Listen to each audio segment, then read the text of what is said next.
So okay buddies, आ चुका है solo levelling का सीज़न 1 का एपिसोड 2।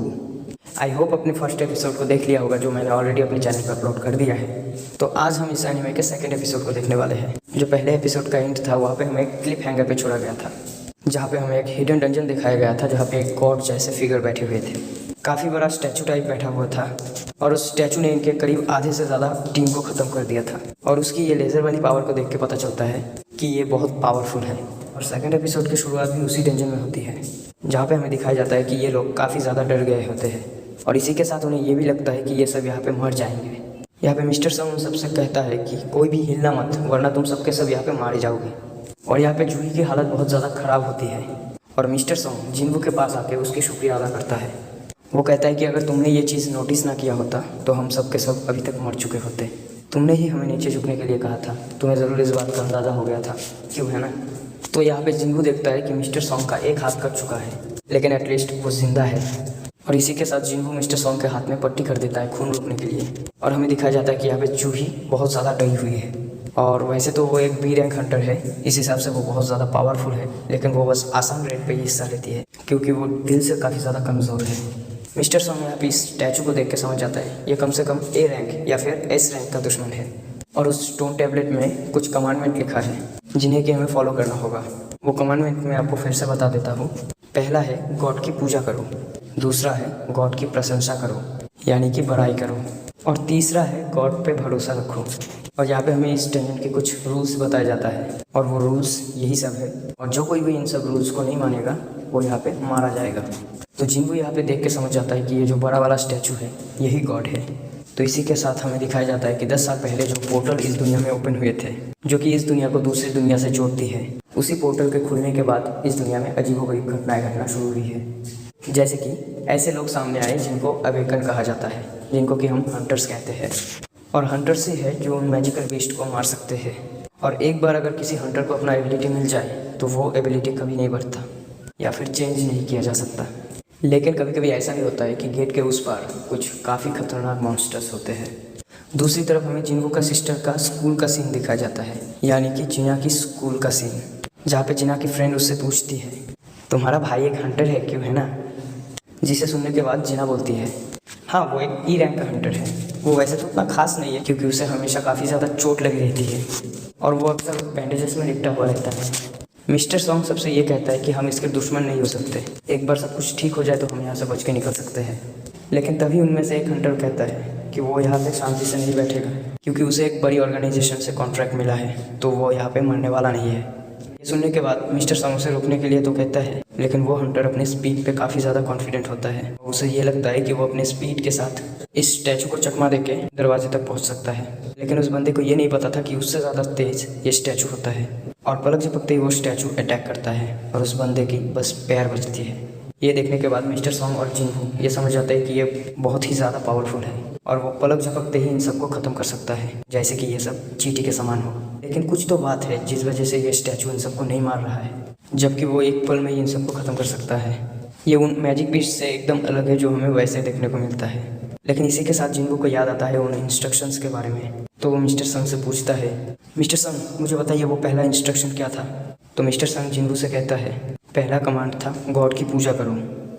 ये सुनने के बाद जिन्वू थोड़ा सा खड़ा होने की कोशिश करता है, लेकिन तभी वो नोटिस करता है कि वो स्टैचू अटैक करने के लिए रेडी हो रहा है। और तभी अचानक से जिन्वू अपना सर झुका लेता है। जब जिन्वू अपना सर झुका लेता है तो वो गॉड थोड़ा सा शांत होता है। तब जिन्वू को पता चलता है कि ये लोग अपने सर एक लेवल से ज़्यादा ऊंचा नहीं उठा सकते। इसके बाद जिन्वू सबसे कहता है सब लोग अपने घुटने टेक दो और सर झुका के रखो इसके सामने।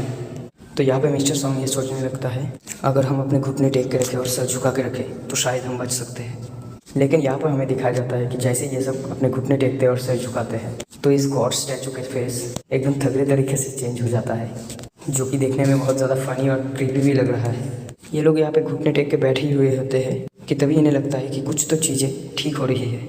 और शिंटे यहाँ पे उठ के खड़ा हो जाता है और आखिर गॉड के सामने इनकी हिम्मत कैसे होती है उठ के खड़ा होने की। वैसे वो काफ़ी ज़्यादा ताकतवर है, ये सब वो पहले ही देख चुके हैं, लेकिन उसे खड़ा होता देख ये लगता है कि अब ये लोग खड़ा हो सकते हैं क्योंकि इनके घुटने टेकने के बाद इनका फर्स्ट रिक्वायरमेंट पूरा होता है, क्योंकि इन लोगों ने एक तरीके से वर्शिप कर दिया है गॉड को। और उसके बाद ये गॉड खड़ा होने लगता है और आगे बढ़ने लगता है इन लोगों की तरफ। और यहाँ पे हम दूसरे कमांड की बात करें तो वो है गॉड की प्रशंसा करो, यानी कि गॉड की बड़ाई करो। ये देखने के बाद उनमें से एक हंटर आगे बढ़ के आता है और वो बोलता है कि वो ट्रेडिशनल फोक फॉल्ट जानता है और इसी के साथ उसे यह भी पता है कि कैसे किसी गॉड की प्रशंसा किया जाता है। इसी के साथ वो स्टैचू के सामने अपने घुटने टेक के और हाथ जोड़ के प्रे करने लगता है और वो कहने लगता है, हे गॉड, आप ही इस दुनिया के रूलर हो। और वो अपने इस प्रे को पूरा करने लगता है, लेकिन लगता है कि ये सही तरीका नहीं है गॉड की प्रशंसा करने की। और वो स्टैचू उस हंटर को अपने पैर से कुचल देता है। और यहाँ पे इसको देख के तो टाइटन्स की याद आ रहा है और यहाँ पे सब लोग इधर उधर भागने लगता है और जिंगू भी जूही को लेने लगता है। और शिंटा यहाँ पे बहुत ज़्यादा डिप्रेस्ड होने लगता है। वो सोचता है कि वो अपने फैमिली को पीछे छोड़ के आया है और वो इधर नहीं मर सकता। लेकिन शिंटा जब भागते हुए एक स्टैचू के पास आता है तो हमें दिखाया जाता है कि उस स्टैचू के हाथ में एक स्वॉर्ड होती है और वो शिंटे को एकदम बीच में से काट देता है। तो भाई वो गॉड तो अलग ही लेवल का खतरनाक है, लेकिन उसी के साथ इसके जो बाकी के स्टैचूज़ हैं ये भी कुछ कम खतरनाक नहीं है। ठीक है, तो जिंगू यहाँ पे ये सोचने लगता है आखिर गॉड को कैसे खुश किया जाए, अंत में ये है तो एक डीमन ही क्यों, है ना। तभी जिंगू भागते हुए नोटिस करता है कि उसके चारों तरफ जो स्टैचू खड़ा हुआ है उनके कुछ के हाथ में तो हथियार है, जैसे स्वॉर्ड, क्रॉस, कुल्हाड़ी, ढाल, लेकिन कुछ स्टैचूज के हाथ में कुछ म्यूजिकल इंस्ट्रूमेंट्स भी है। जिसके बाद जिंगू कहता है, सबके सब ध्यान से सुनो, जल्दी से उन म्यूजिकल इंस्ट्रूमेंट्स वाले स्टैचूज के पास चले जाओ। और जैसे ही मिस्टर सॉन्ग एक इंस्ट्रूमेंट्स वाले स्टैचू के पास आ जाता है तो वैसे ये इंस्ट्रूमेंट्स प्ले करने लग जाता है और सभी लोग एक एक करके इंस्ट्रूमेंट्स वाले स्टैचू के पास जाने लगता है। और इसके बाद जैसे ही जिंगू और जूही एक म्यूजिकल इंस्ट्रूमेंट्स वाले स्टैचू के पास आता है तो ये इंस्ट्रूमेंट्स प्ले नहीं करता। लेकिन तभी जिंगू ये समझ जाता है कि ये इंस्ट्रूमेंट्स तब तक नहीं फ्लोट होगा जब तक कि कोई अकेला इस स्टैचू के सामने खड़ा ना हो। ये सोच के जिंगू जूही को स्टैचू के पास रख के एक दूसरे स्टैचू के पास जाने लगता है और अब सिर्फ वही है जो किसी स्टैचू के नीचे नहीं है, जिस वजह से गॉड उसके तरफ आगे बढ़ने लगता है। और यहाँ पे हमें दिखाया जाता है कि गॉड बहुत ज़्यादा फुर्तीला है और उससे बचने के चक्कर में जिंगू एक शील्ड वाले स्टैचू के पास आ जाता है और वो स्टैचू जिंगू के ऊपर हमला भी कर देता है। लेकिन तब भी जिंगू हार नहीं मानता, वो अपने आखिरी दम तक कोशिश करना चाहता है और वो किसी तरह घसीटते हुए सिंगिंग स्टैचू के पास चला जाता है और तभी वो स्टैचू सिंग करने लगता है और गॉड यहाँ पे रुक जाता है। और यही तरीका था गॉड को प्रेस करने का।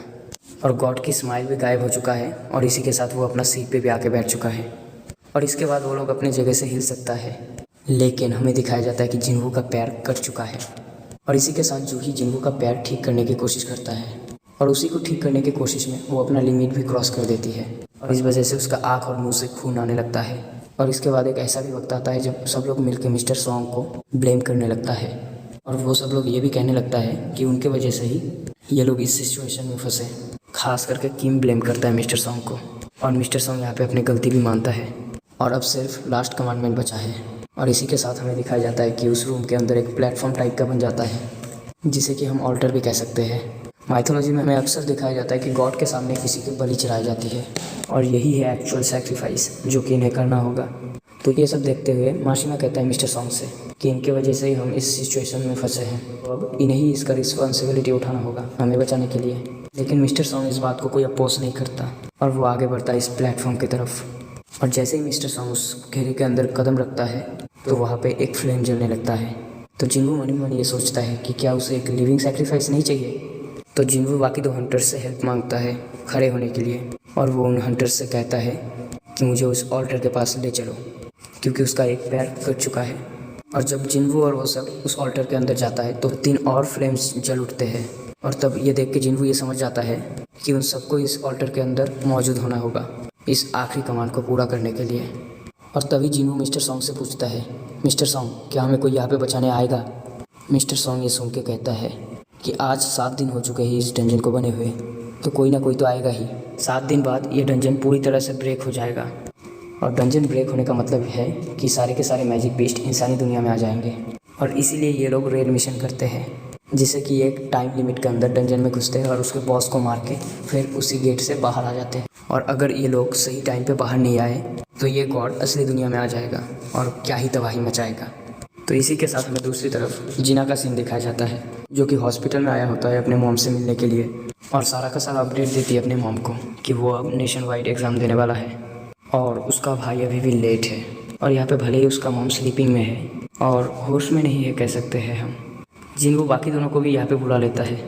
यानी कि माशिमा और जूही को, ताकि ये दो फ्लेम्स भी जल सके। और इसी के बाद इनको पता चलेगा कि इनके साथ आगे क्या होने वाला है। और जैसे ही ये सब लोग घेरे के अंदर आता है, इसी के साथ सारे फ्लेम्स जल उठते हैं। और इसके तुरंत बाद उस घेरे के बाहर वाले घेरे में भी कुछ ब्लू कलर के फ्लेम्स जल उठते हैं। और इसी के साथ गेट भी खुल जाता है।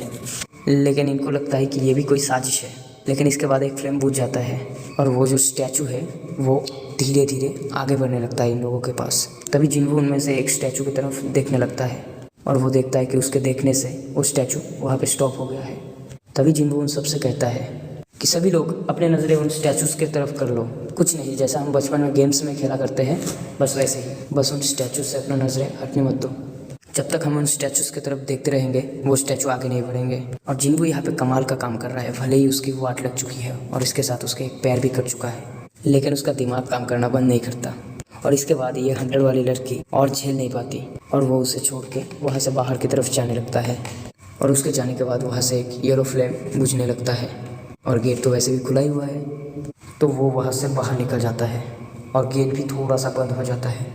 जिन्हों यहाँ पे ये नोटिस करता है कि ये ब्लू वाली फ्लेम्स धीरे धीरे अपने आप बुझ रहा है, यानी कि ये टाइम को इंडिकेट कर रहा है। और ये येलो वाली फ्लेम्स सिंपली लोगों को इंडिकेट कर रहा है।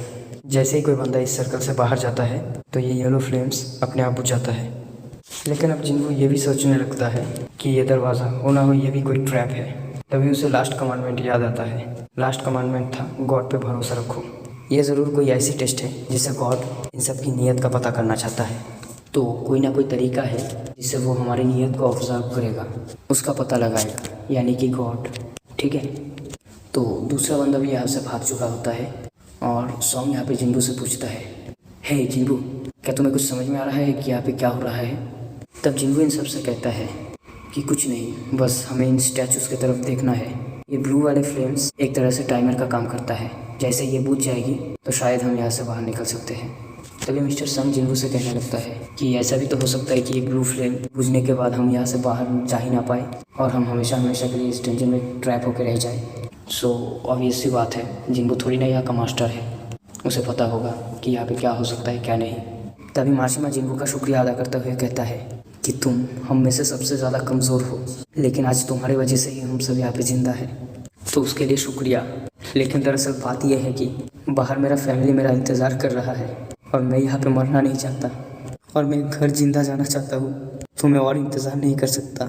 तो भाई इसी के साथ माशिमा भी वहाँ से बाहर की तरफ भाग जाता है। लेकिन अब जिन्हों मिस्टर सॉन्ग और जूही से भी कहता है कि वो दोनों बाहर चले जाए, लेकिन मिस्टर सॉन्ग भी यहाँ पे अपना सेक्रीफाइस देने के लिए तैयार होते हैं। लेकिन यहाँ पे जूही अपने पैरों को बिल्कुल भी हिला नहीं पा रही होती है। उसके अंदर बिल्कुल भी ताकत नहीं है यहाँ से हिलने की, क्योंकि उसने अपने ताकत को बहुत ज़्यादा ही इस्तेमाल कर लिया है। लेकिन जिन्हों मिस्टर सॉन्ग को यहाँ से जूही को लेकर जाने के लिए कहता है और तभी मिस्टर सॉन्ग जूही को बेहोश करके अपने कंधे पे लेके चला जाता है। और एंड में जिन्हों वहाँ पे अकेला बैठा होता है और अब उसे ये भी नहीं लगता कि वो यहाँ पे ज़िंदा बचेगा। सारे स्टैचूज़ के ऊपर वो अकेला नज़र नहीं रख सकता, तो जिन स्टैचूज़ को वो नहीं देख सकता वो कंटिन्यूसली धीरे धीरे उसके पास बढ़ते जा रहे हैं। और इसी के साथ वो ये भी सोचने लगता है कि काश वो ज़्यादा इंश्योरेंस ले लेता अपने लिए। और फिर भी वो तैयार होता है आखिर तक लड़ने के लिए और यहाँ पे वो अपना तलवार उठा लेता है। लेकिन ये सभी स्टैचूज़ उससे काफ़ी ज़्यादा ताकतवर होते हैं और सभी स्टैचूज़ मिलके उसे बहुत बुरी तरह से मारना शुरू करता है और इसी के साथ उसका एक हाथ भी काट देता है। उसकी पूरी तरह से वाट लगा देती है वो। लेकिन आखिर में जिन्हों फिर से इस ऑल्टर के अंदर होते हैं और धीरे धीरे करके ब्लू फ्लेम्स भी बुझने लगता है। और साथ ही साथ वो ये भी सोचने लगता है कि कैसे माशिमा रोते हुए कहने लगता है कि उसे मरना नहीं है। और जिन्हों भी ये सोचने लगता है कि उसे कौन सा मरने का शौक़ है। और इसके बाद वो सोचता है कि सब के सब बस अपने बारे में सोचता है। उसकी भी फैमिली है, उसे भी तो बच के अपने घर जाना था ना। लेकिन हमारा बेचारा जिन्हों यहाँ से वापस नहीं जा पाता। और इसी के साथ वो सारे स्टैचूज़ मिलके उसे मार मार के बहुत ज़्यादा घायल कर देता है और इसी के साथ उसका बहुत खून भी बह चुका है। और अब फाइनली वो इस टेबल के ऊपर आके गिरता है। लेकिन तभी उसके ऊपर एक स्टैचू अपने स्वॉर्ड से अटैक करने वाला होता है और तभी जिन्हों कहता है कि काश मुझे एक और मौका मिलता। वो भी जीना चाहता है, वो भी मरना नहीं चाहता। इस अटैक के तुरंत बाद ही लास्ट ब्लू फ्लेम भी बुझ जाता है और इसी के साथ उसके सामने एक नोटिफिकेशन आ जाता है जिसमें कि लिखा होता है कि ये एक क्वेस्ट है एक कमज़ोर बंदे की बहादुरी देखने। और अब जिन्हों क्वालिफाई हो चुका है एक प्लेयर बनने के लिए और अब उसे एक्सेप्ट करना होता है कि वो एक प्लेयर के रूप में खेलना चाहता है या नहीं। अगर वो नो चूज़ करता है तो 0.02 सेकेंड में उसका दिल धड़कना बंद हो जाएगा और वो मर जाएगा, तो क्या जिन्वू ये ऑफ़र एक्सेप्ट करेगा? और एंड में हमें दिखाया जाता है कि यस, जिन्वू एक्सेप्ट कर लेता है इस ऑफ़र को। वो एक प्लेयर की तरह खेलने के लिए तैयार हो जाता है। आई नो यहाँ पर चीज़ें बहुत बुरी तरह से टर्न हो रहे हैं। हर एपिसोड के एंड में हमें एक क्लिफ हैंगर पे रखा जा रहा है। अगर आपने इसकी एपिसोड 1 को नहीं देखा है तो अभी प्लेलिस्ट को चेकआउट कीजिए। सॉरीज, आज के लिए इतना ही। मिलते हैं नेक्स्ट वीडियो में, तब तक के लिए बाय बाय। और अगर आपको वीडियो पसंद आया है तो वीडियो को लाइक कीजिए, चैनल को सब्सक्राइब कीजिए।